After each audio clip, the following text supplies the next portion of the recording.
Hello दोस्तों, स्वागत है आपका अपना चैनल BSL एकेडमी पर। आज हम लोगों को सर के द्वारा मुग़ल वंश के बाबर के बारे में डिस्कस करने को कहा गया है, लेकिन इससे पहले हम लोग दिल्ली सल्तनत के बारे में कुछ प्रश्नों को डिस्कस करेंगे। तो चलिए स्टार्ट करते हैं। आज का हमारा पहला प्रश्न, पहला मुस्लिम आक्रमण 712 ईस्वी में किसने किया था? तो सही आंसर मोहम्मद बिन कासिम ने। अगला प्रश्न, महमूद गजनवी ने भारत पर कुल कितने बार आक्रमण किया था? 17 बार। तो कुल 17 बार आक्रमण किया था। इसका उद्देश्य क्या था? लूट कर ले जाना। हाँ, इसका मुख्य उद्देश्य यही था, सोना लूटना और भारत में इस्लाम को फैलाना था।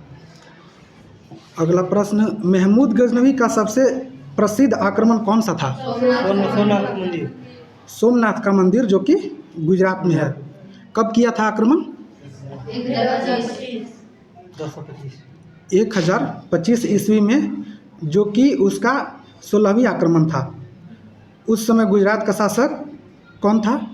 तो भीम फर्स्ट था, जो कि चालुक्य वंश का था। आगे बढ़ते हैं।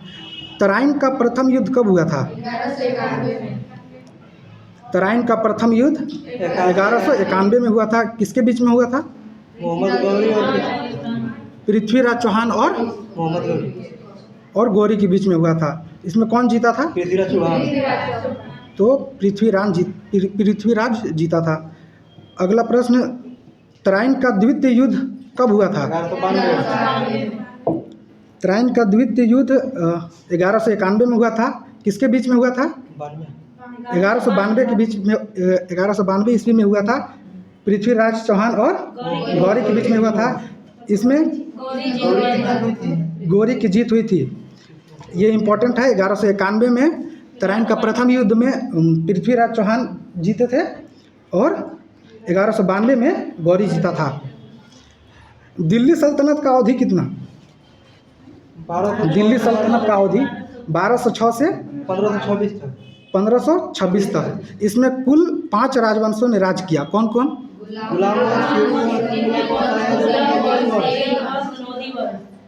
गुलाम वंश, बिल्कुल सही। गुलाम वंश, खिलजी वंश, तुगलक वंश, सैयद वंश और लोधी वंश। गुलाम वंश के संस्थापक कौन थे? कुतुबुद्दीन ऐबक। और खिलजी के जलालुद्दीन फिरोज शाह खिलजी। तुगलक के गियासुद्दीन तुगलक। और सैयद वंश के खिज्र खान। और लोधी वंश के बहलोल लोधी। इब्राहिम लोधी तो आखिरी थे। आगे बढ़ते हैं। प्रथम महिला शासिका कौन थी? रजिया सुल्तान। नेक्स्ट, सबसे ज़्यादा मंगोलों का आक्रमण किसके शासनकाल में हुआ था? अलाउद्दीन खिलजी के शासनकाल में सबसे ज़्यादा मंगोलों का आक्रमण हुआ था। अलाउद्दीन खिलजी को और किस नाम से जाना जाता था? अली गुरसप्पा। अली गुरसप्पा के नाम से जाना जाता है। लोधी वंश का अंतिम शासक कौन था? इब्राहिम लोधी, जो कि लोधी वंश का अंतिम शासक था। इसके बाद बाबर आया और मुगल वंश का संस्थापक बना। तो बाबर के बारे में अब डिस्कस करते हैं। मुगल वंश का संस्थापक कौन था? बाबर था। बाबर का मतलब बाघ होता है तुर्की भाषा में। बाबर का जन्म कब हुआ था?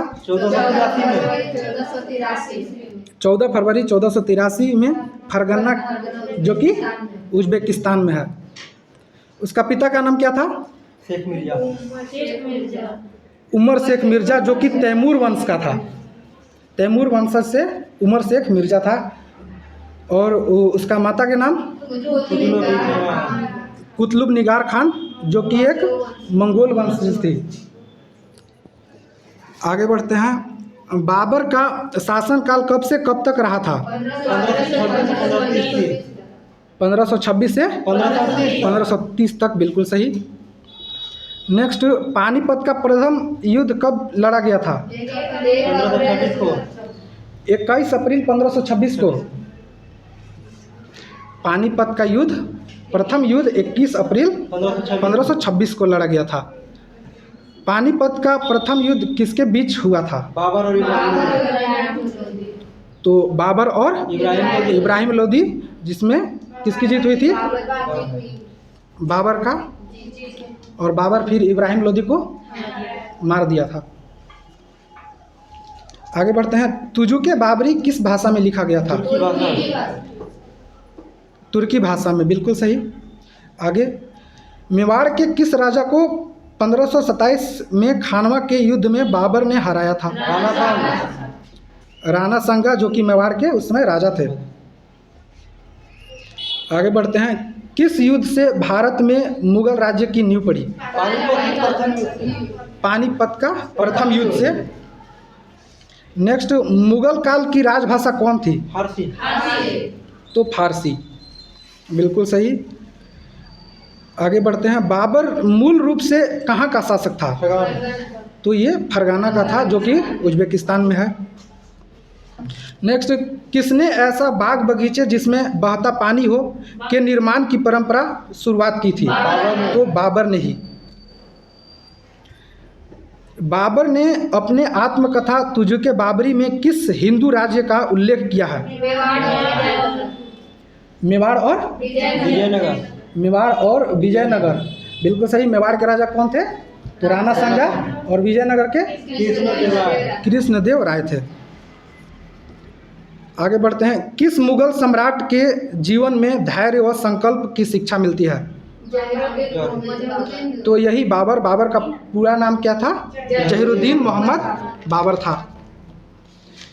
आगे बढ़ते हैं। बाबर ने कहाँ सर्वप्रथम बादशाह की पदवी धारण की थी? काबुल। काबुल में 1507 में मिर्जा की उपाधि त्याग कर बादशाह की पदवी धारण की थी या उपाधि ली। नेक्स्ट, किसने बाबर को सरे पुल के युद्ध में पराजित किया था? शैबानी खान ने। शैबानी खान ने सरे पुल के युद्ध में पराजित किया था बाबर को। किस शासक ने शाहरुख नामक चांदी का सिक्का चलाया? तो बाबर ने। बाबर ने शाहरुख नामक चांदी का सिक्का चलाया। आगे बढ़ते हैं। बाबर ने पहली बार तुगलमा युद्ध नीति और तोप खाने का प्रयोग किस युद्ध में किया था? पानीपत का प्रथम युद्ध में। तो पानीपत का युद्ध प्रथम युद्ध में कब हुआ था? तो हम लोग डिस्कस किए 21 अप्रैल 1526 को। आगे बढ़ते हैं। बाबर अपनी दादी एहसान दौलता बेग के सहयोग से कब फरगाना का शासक बना था? 1499 में। हाँ, बिल्कुल सही। 1494 ईस्वी में, मात्र 11 वर्ष की आयु में। उस समय इनके पिता उमर शेख मिर्ज़ा की मृत्यु हो गई थी, तो इनको अगला शासक बनाया, मतलब मात्र 11 वर्ष की आयु में। आगे बढ़ते हैं। भारत में तोप का प्रयोग पहली बार किसने किया था? तो बाबर ने ही किया था, बिल्कुल सही। पानीपत के युद्ध में बाबर के तोपखाने का नेतृत्व किसने किया था? उस्ताद अली और मुस्तफ़ा। बिल्कुल सही, उस्ताद अली और मुस्तफ़ा खां। आगे बढ़ते हैं। बाबर का पसंदीदा शहर कौन था? बाबर का पसंदीदा शहर काबुल है।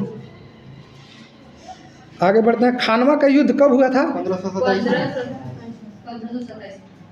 1527 ईस्वी में। किसके बीच? राणा संगा और बाबर के बीच में, जिसमें बाबर की जीत हुई थी। राणा संगा, जो कि मेवाड़ के राजा थे। नेक्स्ट, चंदेरी का युद्ध कब हुआ था? 1528 में। किसके बीच में? बाबर और मेदिनी राय के बीच में। इसमें बाबर की जीत हुई थी। आगे, घाघरा का युद्ध कब हुआ था? 1528 में। इसमें भी बाबर की जीत हुई थी, अफगान सेना की हार हुई थी। तो यहाँ पे 1526, 1527 और 1528 और 29 में प्रथम युद्ध पानीपत का 26 में, खानवा का 27 में और 28 में चंदेरी का और 29 में घाघरा का युद्ध हुआ था। आगे बढ़ते हैं। किस युद्ध में बाबर ने जिहाद शब्द का प्रयोग किया था? तो खानवा का युद्ध में जिहाद शब्द का प्रयोग किया था। जिहाद शब्द का मतलब होता है धर्म युद्ध। मतलब उसने एकता के लिए मुस्लिमों को एकजुट करने के लिए जिहाद शब्द का नारा लगाया ताकि मजबूती से खानवा का युद्ध जीत सके। आगे बढ़ते हैं। बाबर को भारत पर आक्रमण करने के लिए किसने आमंत्रित किया था?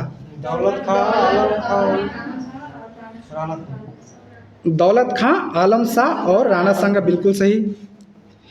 खानवा का युद्ध में जीत के पश्चात बाबर ने कौन सी उपाधि धारण की?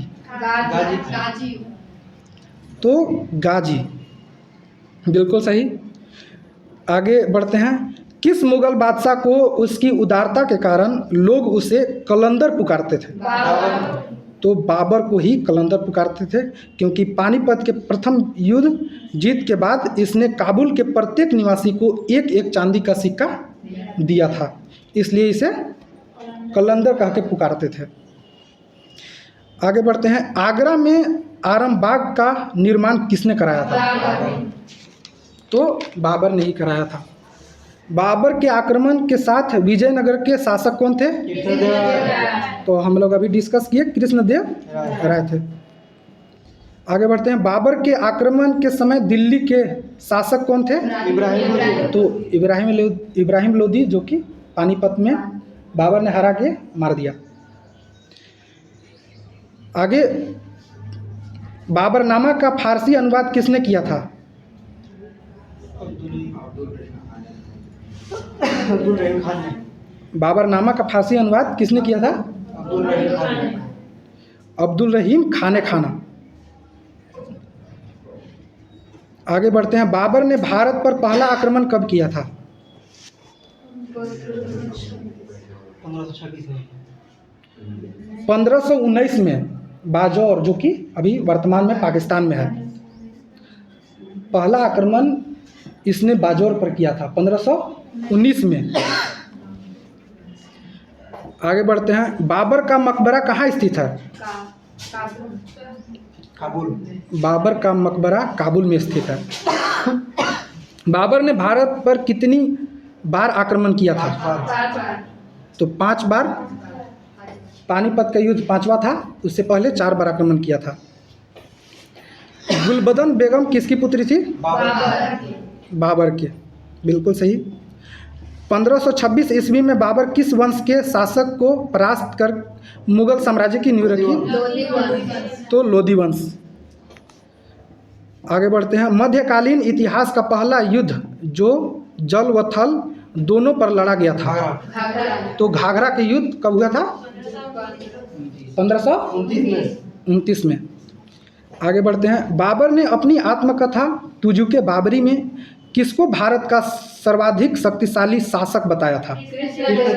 कृष्णदेव राय, जो कि विजयनगर के शासक थे। किस मुगल शासक के शव को पहले आगरा के आरामबाग में दफनाया गया, बाद में काबुल में उसके द्वारा चुने गए स्थान पर दफनाया गया? तो बाबर। आगे बढ़ते हैं। बाबर द्वारा लड़ा अंतिम युद्ध कौन सा था? तो घाघरा का युद्ध, जो कि 1529 में था, हम लोग डिस्कस किए। आगे, मुंबईयान नामक पद्यशैली का जन्मदाता किसे कहा जाता है? बाबर। तो बाबर को ही। आगे बढ़ते हैं। किस मुगल शासक ने मुसलमानों को तमगा नामक कर से मुक्त कर दिया था? बाबर। तो बाबर ने ही। अयोध्या स्थित बाबरी मस्जिद का निर्माण किसने कराया था? बाबर। मीर बांकी ने। बाबर के कितने पुत्र थे? 4, जिसमें हुमायूं सबसे बड़ा था। हुमायूं कौन कौन था? हुमायूं, कमरान, अस्करी। हुमायूं, कमरान, अस्करी और हिंदाल। नेक्स्ट, बाबर का मृत्यु कब हुआ था? तो 26 दिसंबर 1530 को, और इसे आगरा के आरामबाग में दफनाया गया है। वहीं पे मकबरा है। इसके बाद इसको मतलब निकाल के कहाँ दफनाया गया था? काबुल में। वहीं पे काबुल में ही मकबरा है। तो आज का हमारा डिस्कशन यहीं पे समाप्त होता है। Thank you so much.